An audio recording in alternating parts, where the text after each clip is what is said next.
Science 1 में सबसे पहले चैप्टर में एक मस्त सा क्वेश्चन दिया है, शायद बोर्ड एग्जाम में भी पूछ ले।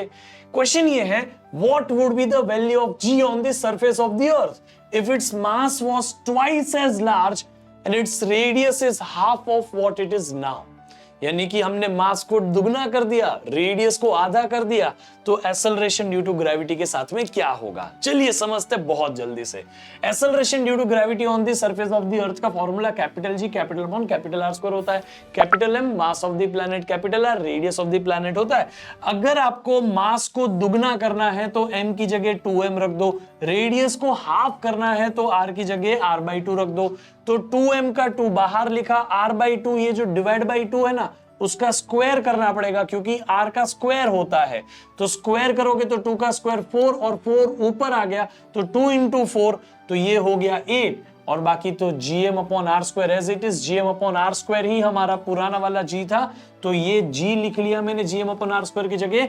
तो हमारा नया वाला g 8 गुना हो जाएगा पुराने वाले g से। यानी कि अगर अभी हमारे अर्थ पे ग्रेविटी 9.8 है, एक्सेलरेशन ड्यू टू ग्रेविटी 9.8 है, अप्रोक्सीमेटली 10 बोल दूं, तो जब हमारा प्लैनेट यानी अर्थ का मास दुगना होगा, रेडियस आधा हो जाएगा, यानी तब acceleration due to gravity almost 80 के आसपास हो जाएगी। ऐसा इसलिए हुआ क्योंकि मास डबल होने के बाद भी रेडियस आधा हुआ और छोटा भी हुआ और हैवी भी हुआ, यानी ज्यादा डेंसर बन गया। और इसी रीजन की वजह से सारे प्लैनेट्स की एक्सेलरेशन ड्यू टू ग्रेविटी अलग होती है, क्योंकि सारे प्लैनेट्स की डेंसिटी भी अलग होती है। सारे प्लैनेट का मास और रेडियस अलग होने की वजह से हर प्लैनेट अलग अलग मटेरियल के कॉम्बिनेशन से बना है ना, इसलिए हर प्लैनेट की अलग अलग डेंसिटी हर प्लैनेट के लिए अलग अलग एक्सेलरेशन ड्यू टू ग्रेविटी देती है।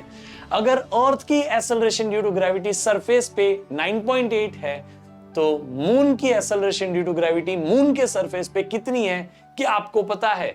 अगर पता है तो कमेंट बॉक्स में कमेंट करो। और लेजेंड्स को ही सिर्फ पता होगा कि मार्स की एक्सेलरेशन ड्यू टू ग्रेविटी उसके सरफेस पे कितनी होती है। तो let's see how many are legends, let's check it out.